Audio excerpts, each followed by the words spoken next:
días, yo soy Óscar Figueroa, soy investigador en el Centro Regional de Investigaciones Multidisciplinarias, en un programa dentro de este centro que se llama Programa de Estudios de lo Imaginario.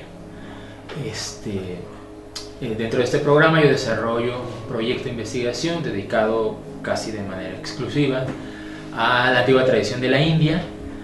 En particular, el proyecto trata de investigar un poco las relaciones entre lo que en general se llama lo sagrado, realidades religiosas, y lo profano, realidades seculares. Y un poco el proyecto trata de integrar diferentes tipos de acercamientos, ¿no? Desde el punto de vista de las propias religiones, desde el punto de vista de las filosofías y desde el punto de vista de la literatura, la poesía, el teatro, etc. Lo que estoy tratando de buscar a través del proyecto es cuál es la manera como interactuaban estos dos ámbitos, lo propiamente religioso y lo propiamente secular, porque tendemos a pensar la India como una realidad exclusivamente del lado de lo sagrado, una realidad exclusivamente religiosa, espiritual. Y bueno, yo lo que trato de mostrar es que es una realidad mucho más compleja, ¿no? Que nos permite ver como mecanismos de interacción entre estos dos ámbitos, sobre todo tratando de ver qué lugar tenían realidades normalmente marginales o al margen de la tradición canónica o con autoridad, por ejemplo la voz de las mujeres, la voz de las castas inferiores, la voz sobre el placer, sobre el deseo, todo este tipo de realidades que parecen pasar desapercibidas pero que realmente tuvieron una importancia. Y desde luego al final el proyecto lo que busca es mostrar la relevancia de todas estas ideas, de todos estos mecanismos, pues para nuestra sociedad, ¿no? Para nuestro presente, para lo que ocurre en Occidente y en México, ¿no? En nuestras sociedades. Aquí esto, bueno, a colación podemos mencionar que bueno, la India o el vocabulario de la India, muchas imágenes en la India están presentes en nuestra cultura, ¿no? Basta mencionar cosas como las palabras avatar, ¿no? O la palabra guru, la palabra yoga, etcétera, son palabras que han entrado a nuestro lenguaje y tienen un significado. Entonces un poco lo que el proyecto busca al final es ver cómo a estudiar el pasado, entender mejor la tradición india con más rigor, nos permite entender también estos procesos de adaptación, de interpretación y de inserción de estas ideas en nuestra propia cultura. Por ejemplo, ¿no? Cuando uno estudia el pasado, va a las fuentes antiguas, uno descubre que la práctica del yoga en realidad fue una práctica para una élite, para un grupo realmente muy selecto de gente que se dedicaba a esta disciplina, ¿no? Y por ejemplo hoy lo que encontramos es que el yoga es más bien como una práctica universal, ¿no? O más o menos extendida.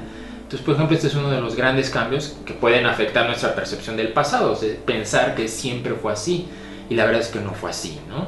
Otro ejemplo es que la práctica antigua, en lo que se llama el yoga clásico, los primeros siglos de la era común, fue una práctica exclusivamente contemplativa, es decir, no había todo este despliegue corporal que hoy asociamos con el yoga. Esta es una transformación que también ha sufrido esta tradición dentro de la misma India, más o menos en los siglos XIV, XV, después de Cristo, y hoy de manera ya generalizada y universal, que entendemos el yoga como una práctica corporal, casi una especie de ejercicio físico, mientras que originalmente fue un ejercicio nada más contemplativo.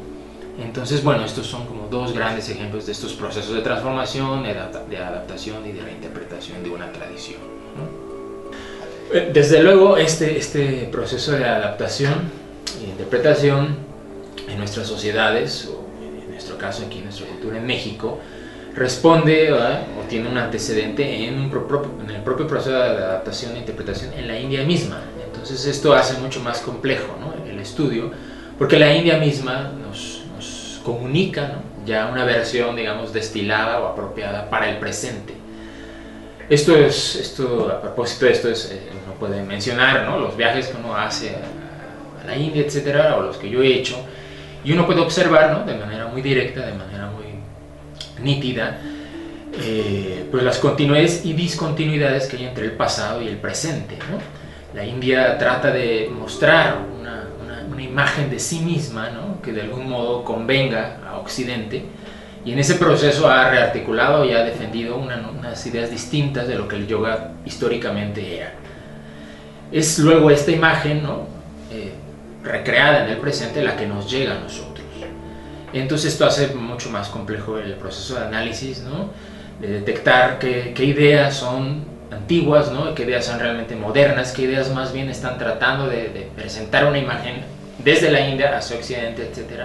Y luego finalmente qué ideas son las que aquí tomamos, que se mezclan con ideas propias, etc. Y que va haciendo mucho más complejo el proceso.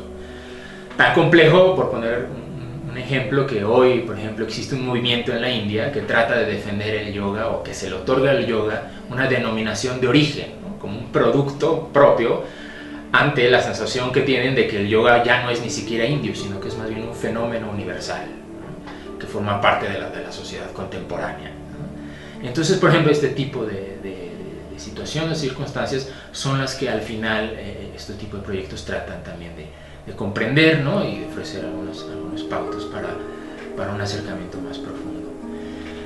Bueno, yo con esto creo que termino, ¿no? No sin extender una invitación pues para que se acerquen a lo que hace el Centro, ¿no? de Investigaciones Multidisciplinarias, el trabajo de investigación que realizamos aquí y desde luego en general al trabajo de investigación que realiza nuestra universidad, ¿no? Con la esperanza de que bueno, puedan contar con mejores elementos para enriquecer su vida, ¿no? Y quizá para descubrir una vocación que los pueda llevar también a sumarse a este tipo de trabajo. Gracias.